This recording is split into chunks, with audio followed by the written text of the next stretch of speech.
his income was over $500,000. So there was a huge discrepancy in income, and I was trying to survive. And then what I found out was that he locked down all of our bank accounts. So I had $2,000 left to my name. And I just didn't get very far with the lawyers. And I met a lady and she said to me, Naomi, you should self-represent. You should actually do your case on your own. I said, but I'm not a lawyer. How am I supposed to? And she said to me, you know your case better than anybody else. Welcome back to the 100 Successful Women, a Conversation to Inspire series.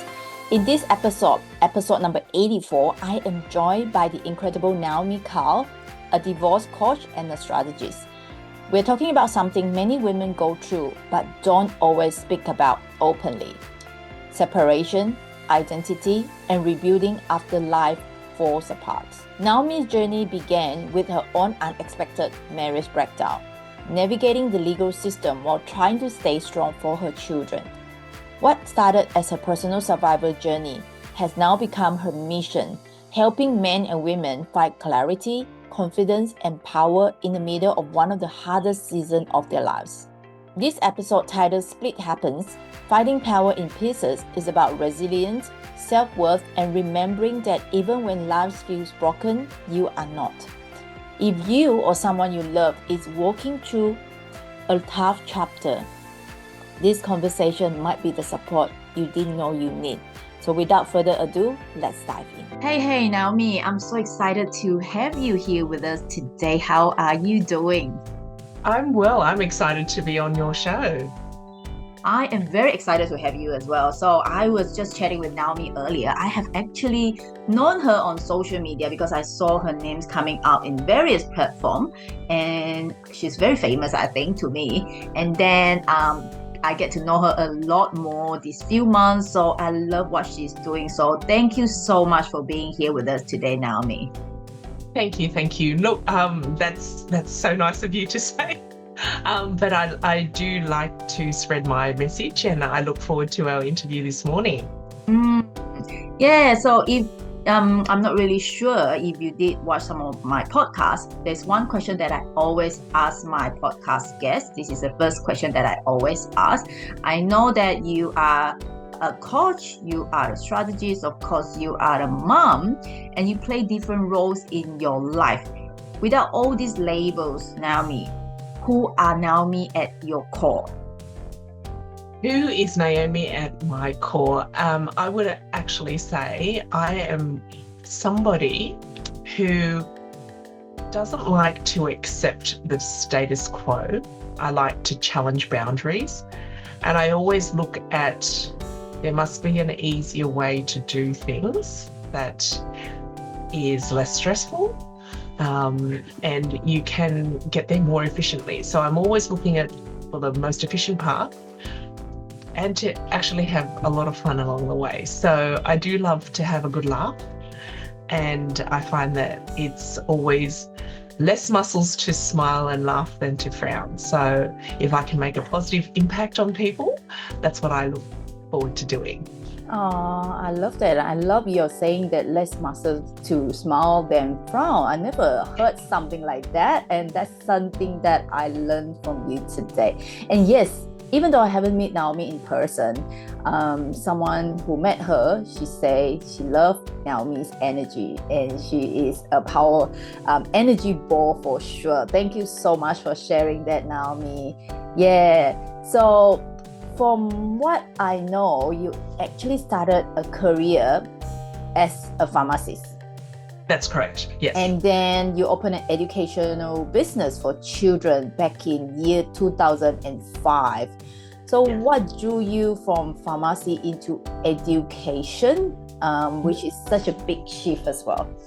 It is. I mean, I became a pharmacist being Vietnamese background, and I did my HSC in Sydney. I didn't get into medicine, I didn't get into dentistry, so I got into pharmacy. I did the pharmacy course, and I became a pharmacist very early on when I was 21.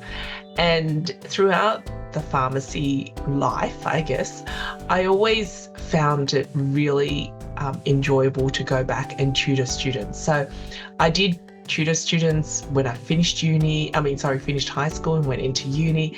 And then I continued to tutor students throughout my uni life. And I went back to my old primary school, and I always volunteered as a tutor there. And what I tutored was maths. And I went to an all-girls school. Mm-hmm. And there's always this myth that girls are not good at maths or girls don't like maths. And I actually have always wanted to smash that barrier down.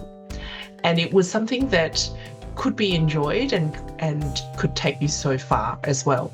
So I always volunteered and went back to my old high school. Even when I was practicing as a pharmacist, I made it every single Wednesday, had Wednesday off, and I went back to my high school and tutored the girls there to help them through with, from year 10 onwards.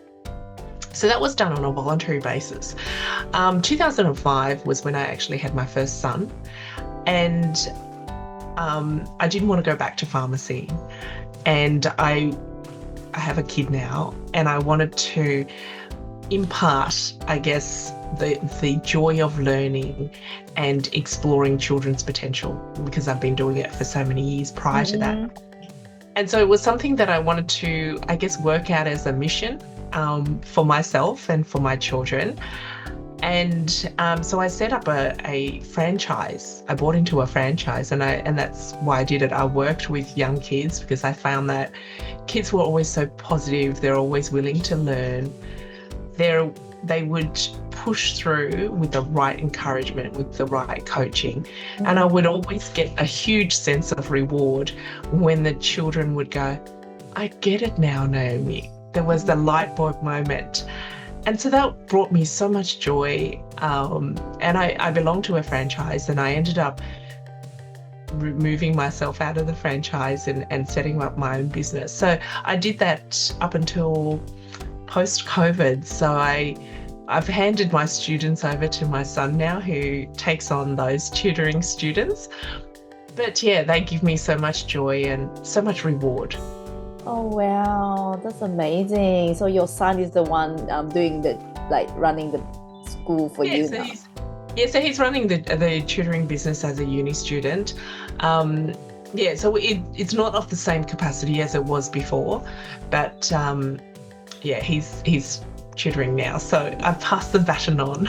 Oh, that's so beautiful. I love that. Yeah, that's so true. It's such a touching moment when your student told you that I got it now, and it's such the sense of fulfillment, because you actually maths, to be honest, maths is not my favorite subject as well. So when you get the formula, it's so much easier. I love what you're doing. It is so wonderful to see. And I've run into some of my students out in the streets, and they come up and they say hi.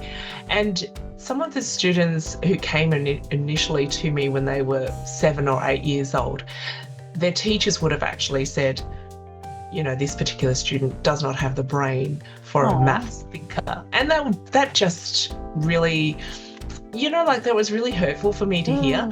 And as an adult now, that some of the students I've run into them, or they're actually my friends on Facebook, they're engineers now. And so it's that belief that I had, for the students, and to actually work through the harder years. And I had so many parents come up to me and say, you were their constant throughout all their school years, because I became the person that was always in touch with their maths development. And so that's really rewarding for me, to be part of that growth and be part of that learning for, their children. So it warms my heart, and I do miss it from time to time. Yeah, definitely. So warming to hear your sharing as well.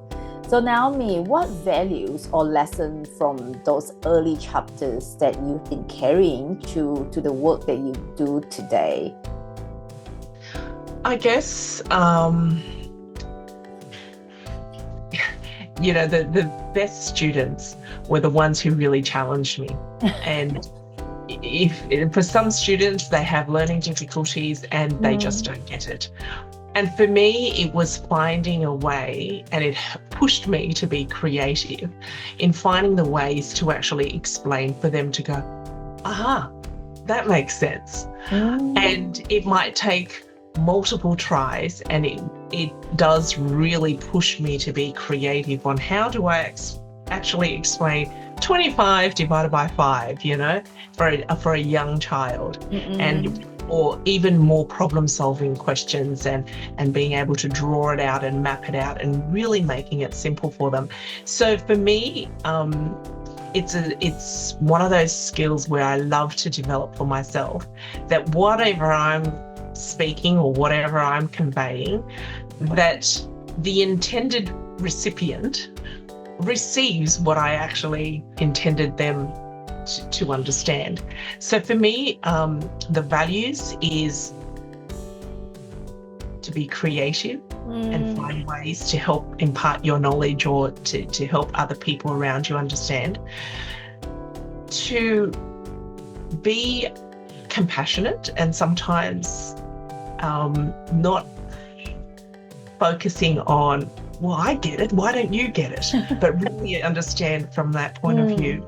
And to really offer a safe space for people to pick up a new knowledge, a new skill, that it's okay to make mistakes. It's okay for them to tell me their most, I guess, you know, horrible secrets, or that there's no judgment from me. And my job is to actually look for solutions to help them move forward. So those are probably the 3 that I hold very close, is to provide safe, compassionate moments, and to be creative in what I do. I love that. From the challenge to compassionate to creative and providing the safe space. Yes, that's such amazing things that you've been doing there. And I love that. And yeah, in the year 2017, yes, that was when things started to shift, because I know that's how it come. All these like splits happens. I love that split happens. And yes, I look at that words, and I love that all the splits with the cracks in between, and finding something learned from that pieces. I really love that.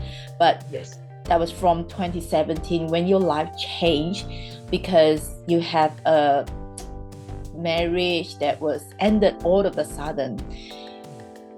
Do you mind to share with us, Naomi, what do you remember most vividly about that season of your life?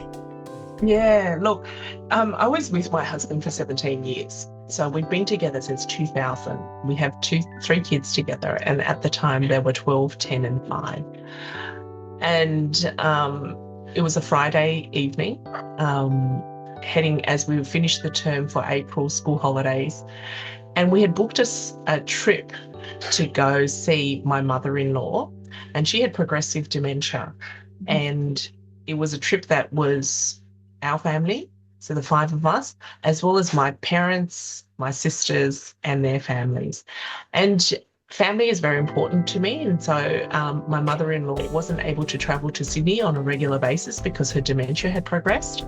So we had planned a trip to sort of like see her and be in her space, in her comfort.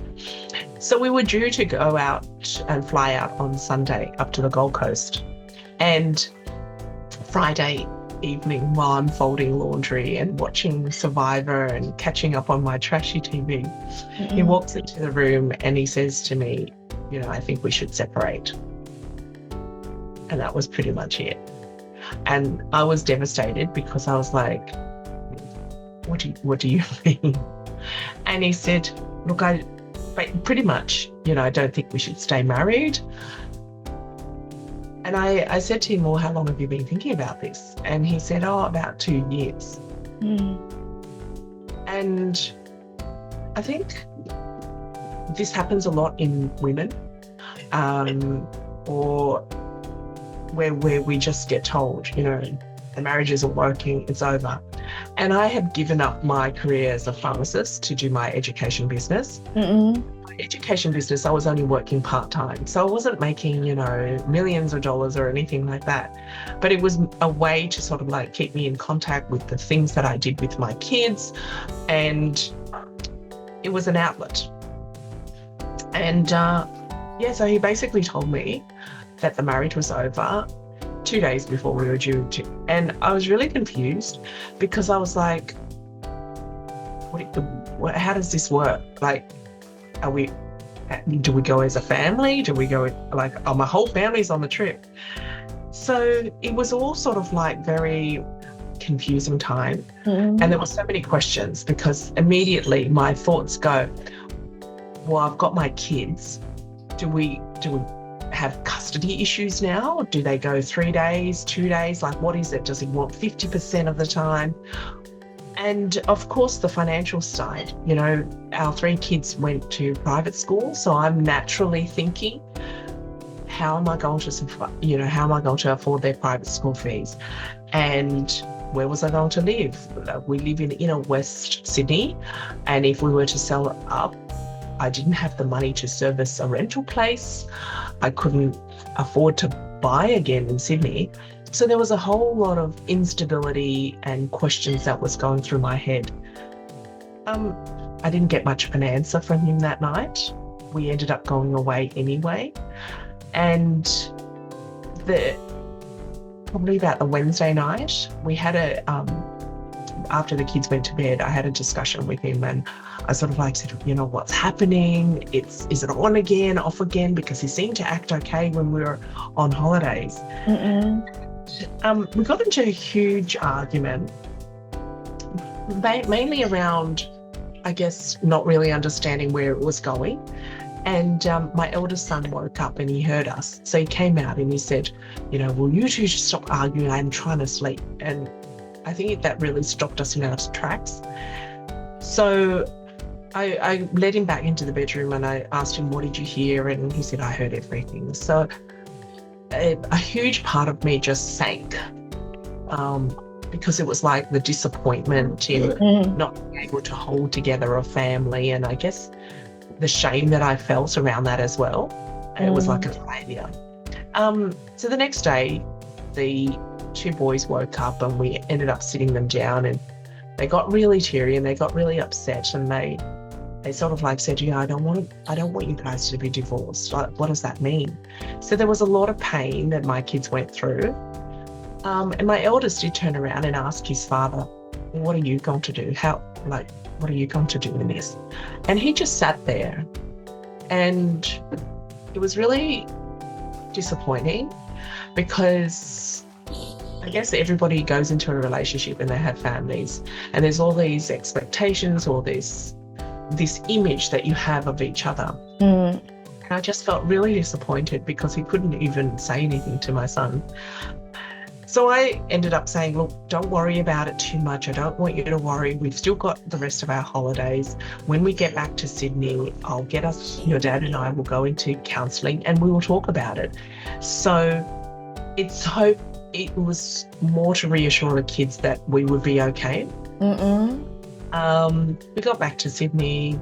I got ourselves into counselling. He wasn't really an active participant and I was really confused. And I think deep down in my gut, I knew that he was just ticking a box. That, I'll try out counselling because she wants to try out counselling. But I think deep down, he already made up his mind. And in the months that followed, everybody said to me, oh, you got to go get out a lawyer. You got to get a lawyer. And so I did. I went and got out a family lawyer and I had to speak, engaged in a family lawyer and just thinking, what do I need to do? How do I need to source it out? And part of the process is that you actually have to go through, I guess, 2 parts. There's the financial settlement, which is, about the property and how that gets divided up. And the second part is the parenting, which is how the children were going to be divided between the 2 homes, who were they going to live with and who they were going to spend time with. And at the time, my children actually ended up going into quite distress. And so it was affecting their whole performance at school and how they were gelling in. So for me, the biggest concern was more about their mental health, well-being, and how they were going to cope with it moving forward. Because I've seen some situations in the school, in a community, where people have separated and they separate well and the kids do well. And I've seen it when parents separate not so well and it manifests in children in other ways. So they either start mucking up at school, they're not focused in class. And so that was a huge concern for me. Yeah, and so the biggest thing was for me going through the whole process was education is such an important thing in my world that I felt that it was important for the kids to remain in their school because that was their stability, that was their world. They had their support network, their teachers, their schools. And it was important for them to stay in their home. And so however that was going to look like, I didn't know. However that played out, I didn't know. But he was our primary income earner. And so I guess I was expecting as much as possible for him to support that.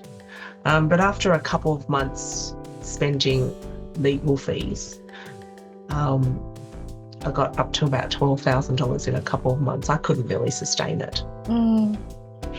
My income was like about $30,000, $40,000 because I only worked a couple of afternoons a week. And his income was over $500,000. So there was a huge discrepancy in income and I was trying to survive. And then what I found out was that he locked down all of our bank accounts. So I had $2,000 left to my name. And I just didn't get very far with the lawyers. And I met a lady and she said to me, Naomi, you should self-represent and you should actually do your case on your own. I said, but I'm not a lawyer. How am I supposed to do that? And she said to me, you know your case better than anybody else and be able to sort it out. And so I thought, okay, I'll do that. So I got rid of my lawyer and I found myself a consultant lawyer. And a consultant lawyer, what she did was she sat in the background with me to make sure that all the things that I did complied with the law, but I essentially communicated and liaised directly with his lawyer. So after a couple of months of backwards and, we weren't really getting very far. And 2018 came along and my daughter wanted a superhero party. And so I said, okay, I'll do a superhero party because you do what you can. And I ended up doing a Wonder Woman party with her. And instead of hiring somebody to do the entertainment, I just ended up buying a costume for myself and for her on Amazon. And we got dressed up and we had a superhero party. And it was such a fun day. And at the end of that day, we took some photos together, her and I. And there's this beautiful photo of her. And she had this fierceness about her, this look. And I took the photo with her and I looked at her and I just thought, oh my God, she has such fierceness about her. And I made it a point from that time that while I was going through this horrible period in my life, that I wanted to be my children's superhero. And I wanted to be the person that the kids can look back and say, when everything was falling apart, my mum kept it all together so that I could still have the childhood, that I could still have my education, that I can still have my home. And that's what I've used in order to forge forward.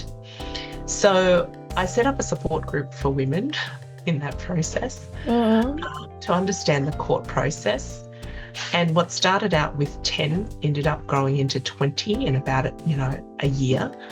And now there's a Facebook group of single women that's over 800 members where we can support each other. So I ended up in family court, self-representing, doing a lot of the work myself against his barrister and his lawyers. And what I learnt was there's a whole process around this, and there can be done with so much more problem solving as opposed to pulling apart and finding conflict.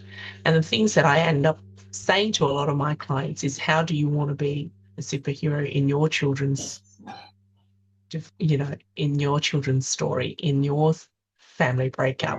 How do you want to be remembered? And how does becoming that superhero, what part have you got to play in your children's stability? So that's the premise of what I do today. And that's my journey, I guess. Wow. Thank you. Sorry, I was talking so much. Oh, thank you. I was like, my heart was wrenching listening to your stories. Thank you so much for bringing us back to that moment, and for you to share that took a lot of courage, and you've been through so much to be able to be here sharing that story, because even I'm the one listening, I feel heart-wrenching for you, and especially for the children as well. Yeah, so how old was your son at the time? So my eldest was 12 and the second was 10 and my daughter was 5. So that's, they've grown up now. I managed to retain the home. I ended up taking over and paying for their private school fees and really working so hard to do that. And the two oldest one, they're in uni now and they're doing courses that they love and enjoy. And I got to be part of that, to support them, for them to achieve their goals. So yeah. That's amazing. It's such a great, it's like you say, I'm glad that it turned out in a way that is helping you to support your children, because it's such a important stage and important like the stage on how you handle that is going to impact how the children going to grow up. And that's amazing that what you're doing, and your daughter probably is your rock at the time. It's amazing.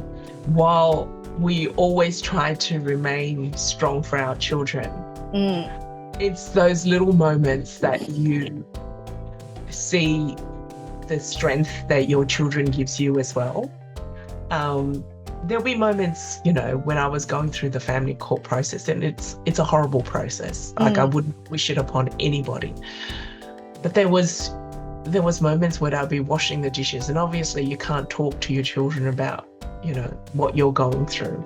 There'll be moments where I'm actually washing the dishes and then I just break down and I cried. And those moments, the children came and, they hugged me and it just makes it worthwhile. And for my two older boys, when they finished their year 12, we ended up hosting a mother-son breakfast, and they wrote letters to the mums.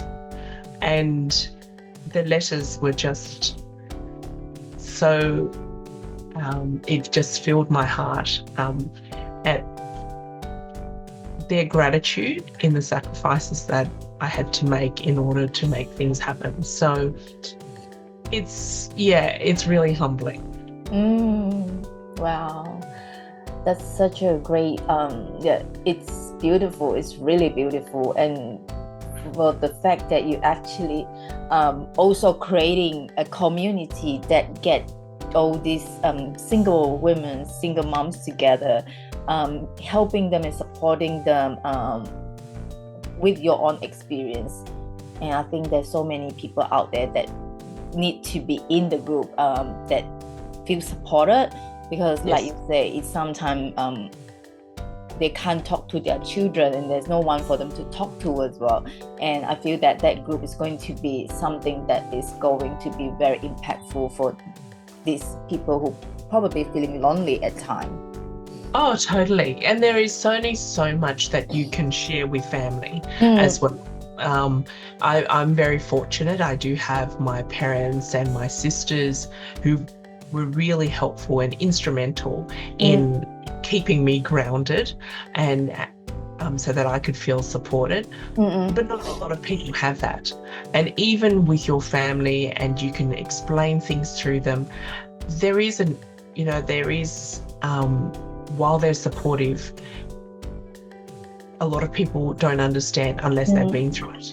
And it's only when you go through it that you realize the turmoil and the feelings, and I guess a mourning phase that you have in mourning the loss of your family as well. And that's something that we don't talk a lot about. So it's very like you said, sometimes people just need support. And you can talk about it with your kids, That's right. Yeah, now you are running your coaching business, the Divorce Coach and Strategist, and supporting people through the process of divorce. Yes. So from the journey of helping your clients, what are some of the most common struggles that your clients face, especially emotionally, and how do you help them to reclaim their strength? Are they both women and men that you're helping? Yes, so I guess about 80% of my clientele are women, because I belong to a lot of women's networks, and so my name is probably floating around a lot in the women's network. I do have men who are my clients, and more recently I've been supporting couples as well. So I guess the biggest issues surrounding a lot of things, and especially if you're divorcing in Sydney, is the affordability. How do we actually survive in Sydney and continue to survive? And you're going from a 2-income household down to 1, or you're going down from a 1 house income to the mum actually having to pick up work now. So financial security is a huge concern for a lot of people, and such a huge problem for women who have taken time out of their careers to look after the kids. So that's the number one thing. The second one is obviously access to the children, if there are children involved. And we didn't have our children to have them part-time, but how do we actually ensure that the time that is spent with each parent is quality time, and that both parents have access to the children? So I'm finding more and more that how we bridge that conversation between the financial and the parenting, that helps a lot of people in moving forward. So identifying those two biggest fears that people have and seeing how well we can actually work to find solutions moving forward has been instrumental. So I've been helping more and more couples come to that understanding that while traditionally the mums have actually taken time out of work, that their contribution to the family household is a significant one. So even though the father has actually been the primary income earner, to actually bring a lot of awareness for that. So we focus on a lot of solutions building on how we can actually support both parents moving forward, so that the children don't feel as though they're in the middle of a tug of war, and that access remains open for the kids to have access to both parents. And so that's the things that I work on, and providing people with a roadmap on how they can actually do that. Yeah, that's such great things, like you actually helping the couples, which I think when they work together is so much beneficial for the whole like family, especially for the children. It's so important what they are doing. Yeah, that's right. And it comes back to, why did you end up having kids in the first place? You know, your love was there for you to have the 3 kids, and you just have to love your children more than you hate your ex-husband or ex-wife. And that's the whole purpose in that, is that how do you actually ensure that the kids' lifestyle remain as interrupted as possible and as supported as possible. Wow, I love that. I love what you're doing, Naomi, for sure. And you did mention at just now that you ended up being you are standing up for yourself in the court, and that means you probably get to know a lot of legal side of things as well. Yes. Yeah, yes. So especially there's so much confusion and overwhelm in the legal system. So what's your one practical tips you can give to people out there when they feel stuck or scared or unsure where to start when they go through this separation process? Ideally, they like to come and see me. And I think ideally they come in and see me. You know, because I am fortunate working in a space, and fortunate that we're living in a country where the family law is a federal law, so that applies the same in all states with slight differences in Western Australia. But essentially the building blocks are still the same. So to be prepared so that when you actually go and see a lawyer, you know what questions to ask and you know how to instruct the lawyers. And a lot of the times where people end up racking a lot of bills is they don't know what they're looking for, they don't know what they're asking, and they don't know what they're entitled to, what their rights are and all that stuff. And that's a conversation that a lot of people have. So in order to save a lot of money and a lot of heartache, be really prepared. Really know the type of questions that you're asking it. And so that's what I actually help a lot of people do. So I weave through all of the emotions, you know, they cry a lot in my sessions, but it is a safe space. And we still get them directed because I know the information that needs to be gathered is going to be important in presenting it to the lawyers. And so I work very closely with family lawyers. And the feedback from a lot of the family lawyers is that when my clients go and see them, they're very well prepared and they have their shit in order, if that makes sense, you know. So then it makes the transition and the process a lot smoother, and it's a lot less expensive and more affordable for families. We're talking about a lot of people who, you know, we know that $1 million doesn't take us very far in Sydney. And so any part of that you can actually preserve for you to be able to spend on your family is an added bonus. Well, definitely. I think the first person they need to talk to will be Naomi, and because I think that's helped them to save a lot of money as well, because they don't know what they don't know. And then you've been through that process yourself, and you know how painful it was to be like doing things blindly and without any guidance. And I'm glad that Naomi is doing what she's doing to be the lighthouse for these women or men who have no idea what should they do next. So thank you so much for that, Naomi. You have been sharing so many tips that is so helpful for people out there, and thank you so much for being vulnerable, sharing your story with us, and bringing us into that journey. So where can people find you online if they really need to speak to you? And I know that it's so important.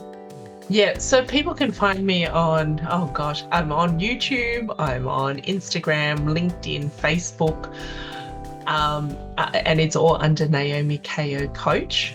So if you do that handle in all of the different platforms, you'll be able to find me. And they can contact me, they can DM me, or just go onto my website as well. So it's www.naomicao.com. So that, and everybody who contacts me, I do a 30-minute free call with them. to give them advice on where they're at, to guide them into or even point them in the right path. So if people are not able to work with me, then I will always have resources that they can rely on as well to take on next steps. So it's a starting point, and hopefully I would change the landscape in which divorce and separation is currently going through at the moment.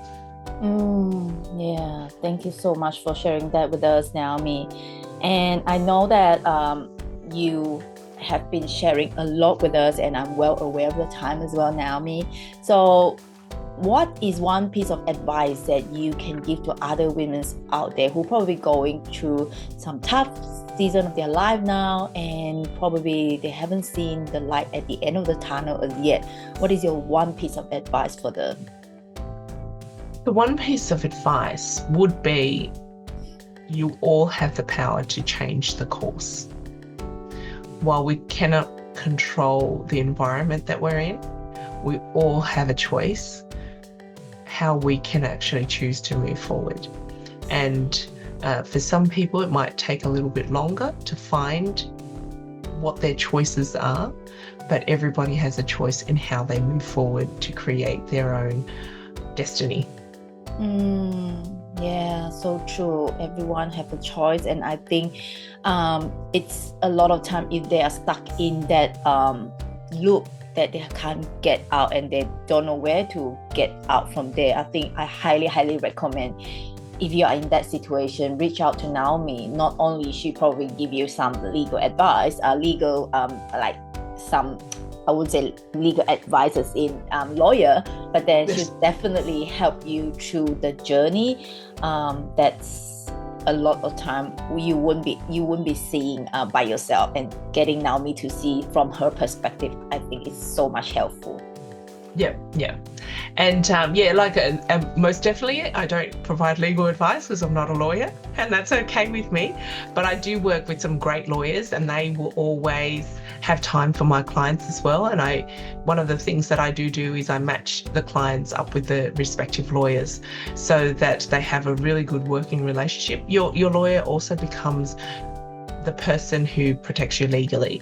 So it's always nice to have the people with the right fit for you as well. Yeah, so true. Thank you so much for your wisdom, for your time with us, Naomi, today. And I'm grateful to have you. Is there anything that you would like me to ask that I haven't asked yet, Naomi? No, thank you. I think you've covered so much ground, and thank you so much for the opportunity to appear on your podcast. Thank you so much. And I can't wait to maybe invite you again, because your wisdom is so much helpful to many people out there. Thank you so much, Naomi. Thank you.